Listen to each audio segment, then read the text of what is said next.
I ended up going to prison. So what year was your first term going to prison? I think I was like 22.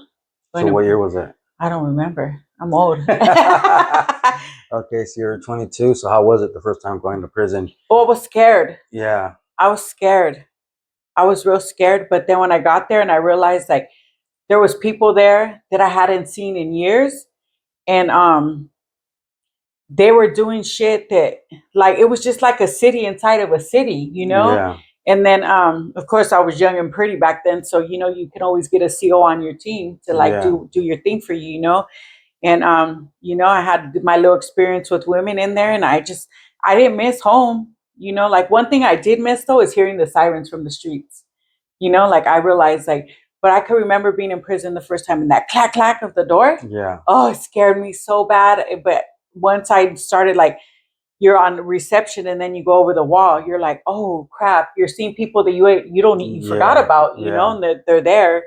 So it became fun. Like I didn't even care if I went home or not. Like I remember the first time going home, they had a Chavez. They kept calling me, and I was like, damn, I gotta go home, and I left. It gets to being like coming out here as a vacation, right? Yeah. Getting busted again, that's like where home's at.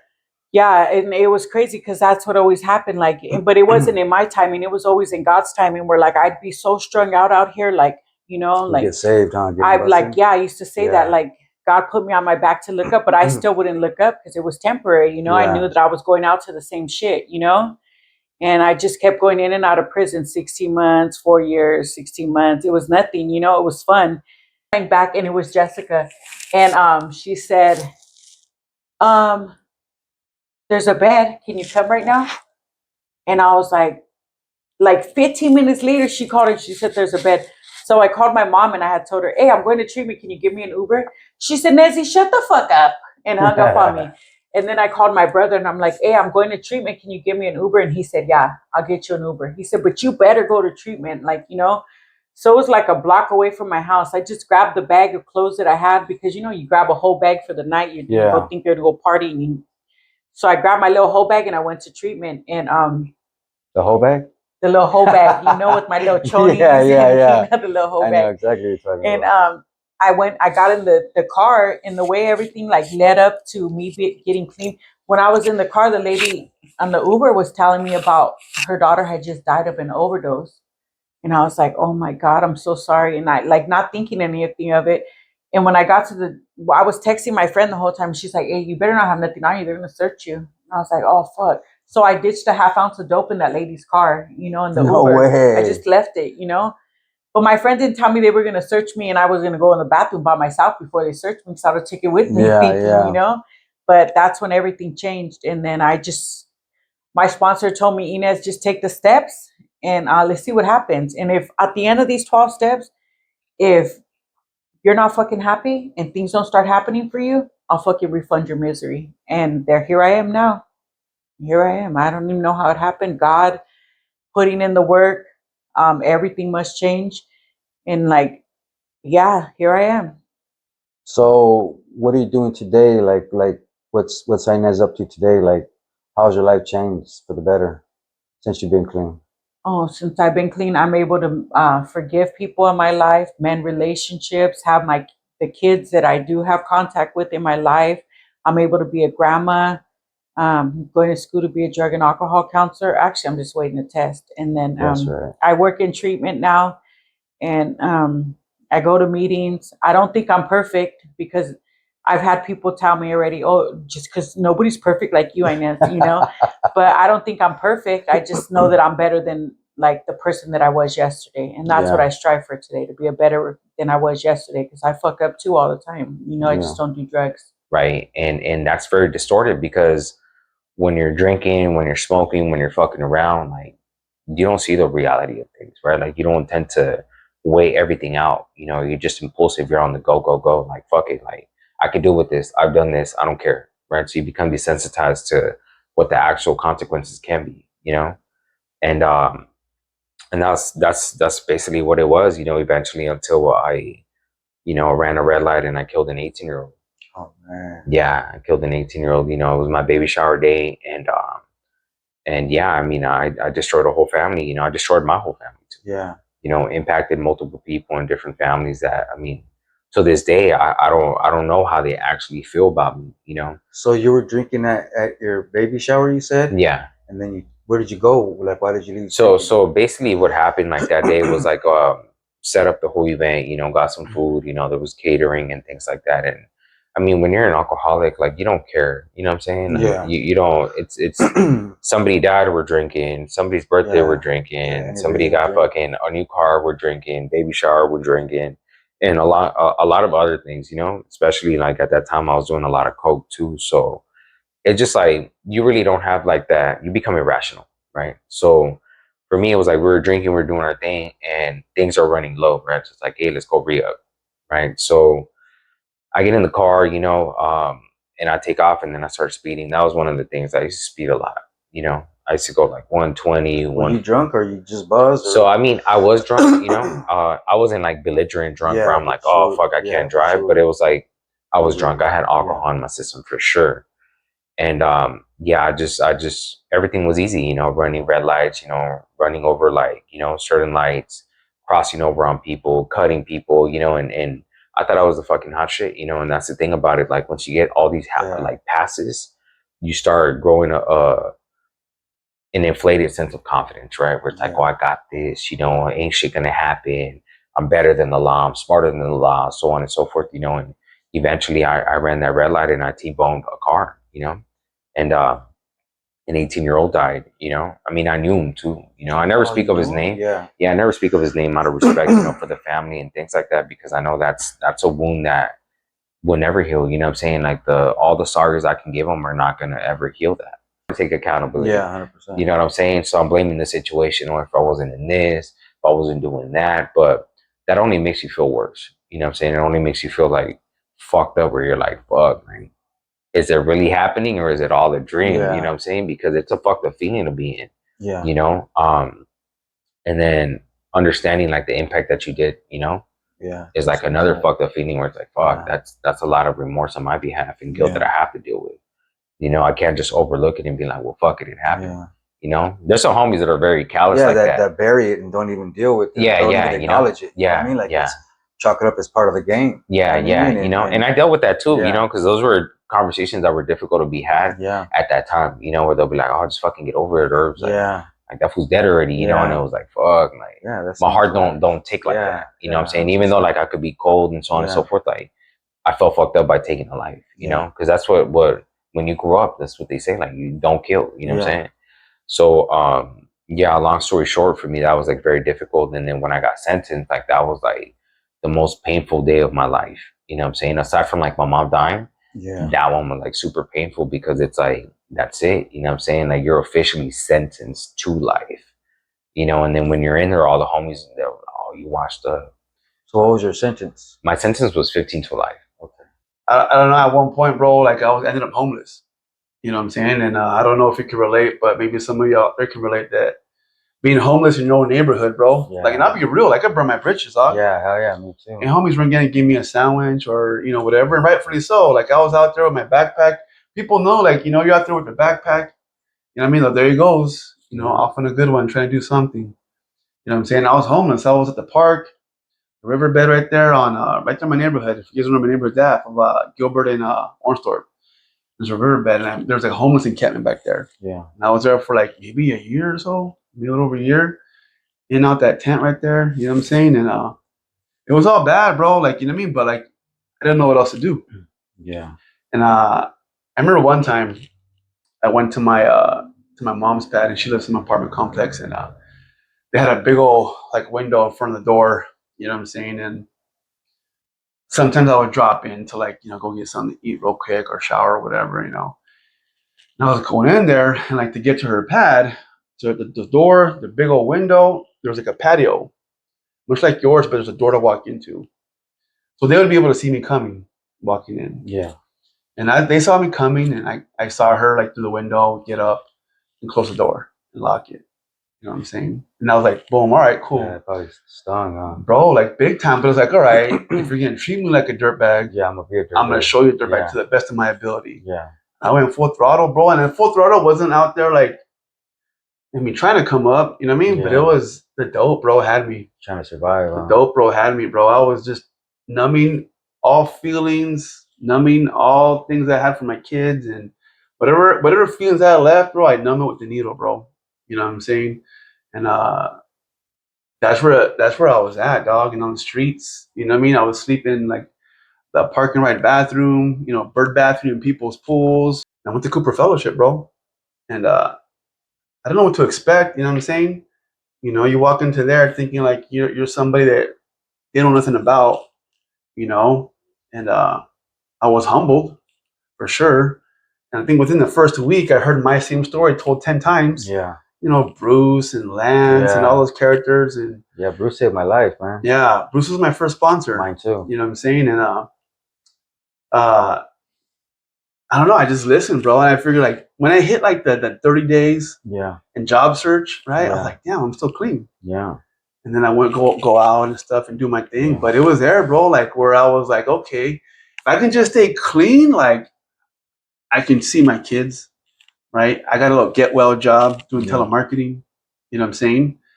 And I don't know, like at some point in the whole time that I was there, like, the 30 days, like I just started to pay attention because I would see cats with the watches, the shoes, the hyenas, the girls. And they always say in the program, like, if you want what we want or what we have, do what we do. I'm like, well, how do I get that? Yeah. Go to meetings, work some steps, and that's what I did, bro. Yeah. That's what I did, you know what I'm saying, for a minute. You know what I'm saying? And at the 90 days, time to go home or whatever, you know what I'm saying? I decided to stay in the sober living across the street. Me and my wife decided to divorce and go our separate ways. And I was at the sober living for 2.5 years. You know what I'm saying? Cooper Fellowship? Yeah, right there across the street. Yeah. And real quick, I don't know if I ever told you this, man, but like I went to Cooper Fellowship also, right? That's where we met. Yeah. And you inspired me, man. You know what I mean? Because like I didn't know what to do or what to expect or like how to do it, right? But I seen you doing it, and it gave me hope, and like following the lead, you know what I mean? And we're both still clean today. Yeah. Which is cool. Yeah. Yeah. And I think that's how it works, homie. Like, you know what I'm saying? And because the story that I just gave you, bro, I just gave you the 2-minute version of like a whole lot of nonsense. Yeah. And we all have our stories, you know what I'm saying? But the way I see it, and I tell people today when I share my story, is like the feelings are the same. Yeah. Hopelessness, self-esteem is gone.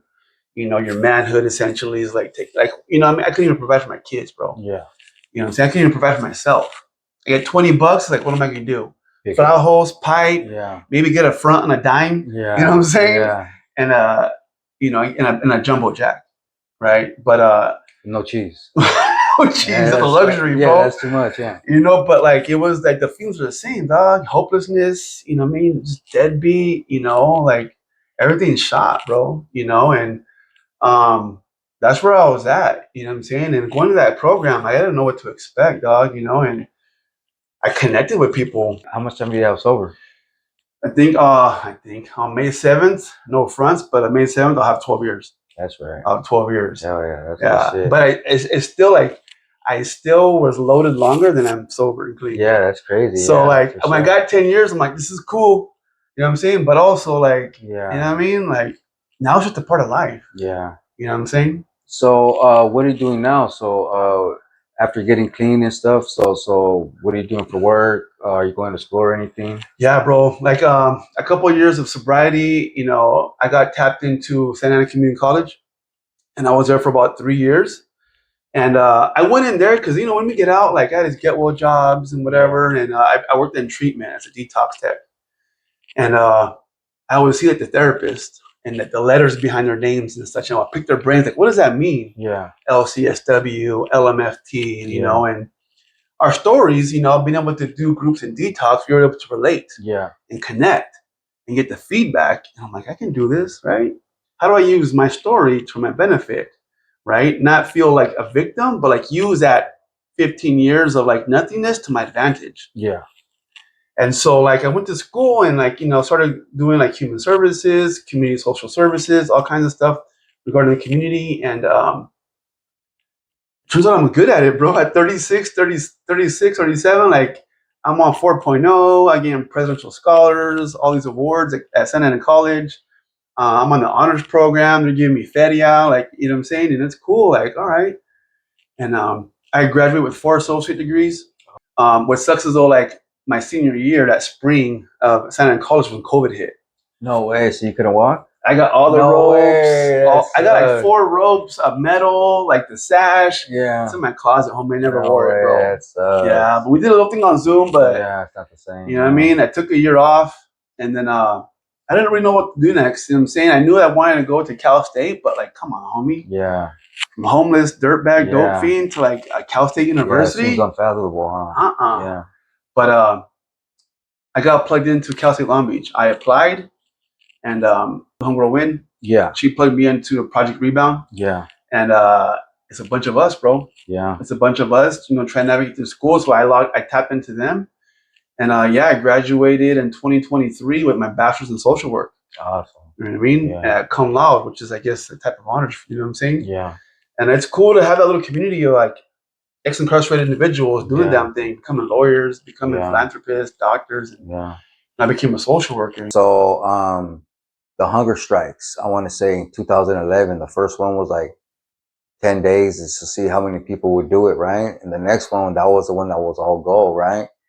And I remember the first 10-day one, like I didn't eat the whole 10 days, and I was like, man, it's gonna be horrible, you know. So the next time, one of my neighbors said, hey, why don't you put some beans and rice in a Ziploc bag and oatmeal in another bag and put it in your mattress and sew it, because you like the whole thing is to be in solidarity with everyone, right? But there's gonna be a time like where you can't anymore.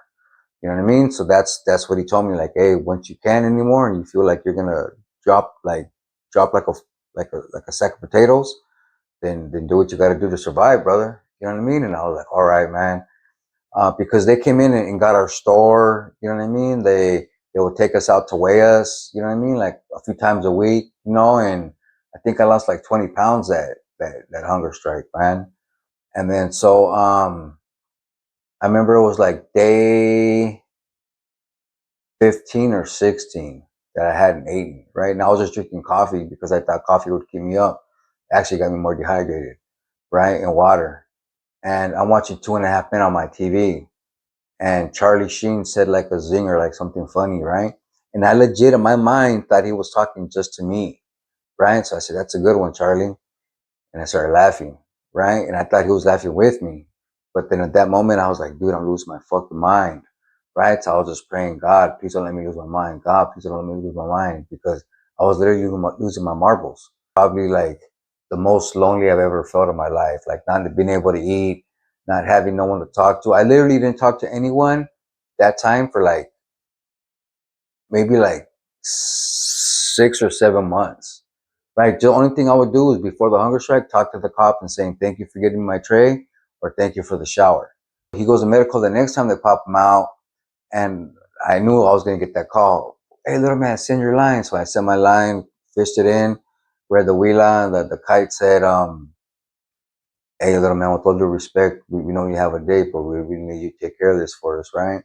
Can you move on your celly and remove it from the yard? And I was like, man, dude. So all I was thinking is to have a date, right? So I said, look, man, as long as I can get rid of what I need to get rid of, like, I'll do it. It's, yeah, like, handle your business, you know? So I was like, all right. So they shot me the thing, and he came back, and like I had to get caught, you know? So it was around chow time. I remember they're unlocking the tray slots, and they my celly was always a hungry motherfucker, so he was always by the door, right, waiting for his chow, right? And then I heard the tray slot, like the next corridor next to us open up, so I went, grabbed him by the shoulder, did my thing. It bent. I'm trying to get it down the toilet, and then like he starts hitting me, so we're getting into it. Then I grabbed him by the shirt and started hitting his face, and the cops came and threw an OC grenade and OC spray, OC grenade, OC spray. So it was 2 canisters and 2 grenades. And I couldn't breathe for nothing, but I wasn't going to stop. Like, this guy had LWAP, he had double life. You know what I mean? Life without possibility of parole. And I have like 5 years left, I think it was, right? So I'm like, fuck that. So I didn't want to stop. You know what I mean? So he finally proned. He goes, all right, let's do one. He proned out. So I proned out after him. They take him out, then they take me out. They say he's leaking, so they take him to the infirmary, put me in the shower, and they take me to AdSeg, right? And all that's going through my mind is like, man, I don't want to get life. You know what I mean? Like, fuck, you know what I mean? But like, the choices we make have consequences. I picked up 10 and a half years. My clean date's 4/10/15. I'm employable now. I'm currently a program director at a medical detox in Huntington Beach. I opened up my side business, Redemption 31 Consulting. I'm a full-time college student at Cypress College, part of the Rising Scholars Program. I'm a month away from getting my associate's degree. And if you would have asked me that 10 and a half years ago, like, first of all, what the hell is a program director? Second of all, what the hell is a medical detox? And fourth, like, you got me fucked up. I'm not going back to school. I hated school growing up. You know what I mean? And I say all that to say this, right? So everything that I went through, that I overcame, like, got me ready for where I am today, right? So don't think there's no hope, right? Like, so I went back to school at 43 years old or 44 years old. You know what I mean? And I'm one semester away from getting my associates with A's and B's. I made the dean's list, the president's list. You know what I mean? And that's not doing it myself. That's my higher power, and thanks to the program that I work. So a few of my homies got clean too. My homeboy from my neighborhood, another homeboy we grew up with. You know, me and my homeboy are both going to Cypress College. We went from the streets gang banging, putting in work, doing desmadre, to like achieving like college degrees. That's crazy, right? So just know that there's hope out there, and keep pushing forward, and never give up, man. You know, because change is possible, and I'm living proof. And that's why I created this platform, is to show the hopeless that there's hope. That no matter what you're involved in, whether that's street life, whether it's getting incarcerated, whether it's addiction, whether it's dealing with mental health, like, change is possible. You know, and I'm living proof. And